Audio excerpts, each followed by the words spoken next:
Ni mwaka 2026, mwaka mpya, mimi mpya. Je, ulijua kwamba kusherehekea mwaka mpya ni dhambi? Kiasili unakuwa unaabudu mungu wa Kirumi, mungu wa kipagani ambayo ni ibada ya sanamu. Hebu nikuonyeshe. Wakorintho wa kwanza sura ya 6 mstari wa 9. Hamjui kwamba wasio haki hawataurithi ufalme wa Mungu? Msidanganyike, wala wazinzi, wala waabudu sanamu, wala wazinzi, wala mashoga, wala wafanyao mambo ya aibu na wanaume, wala wezi, wala watamani, wala walevi, wala watukanaji, wala wanyang'anyi hawataurithi ufalme wa Mungu.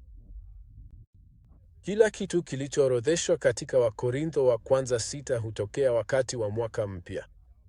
Unakuta kuna ibada ya sanamu, ulevi, uzinzi ambayo ni dhambi na siyo mapenzi ya Mungu.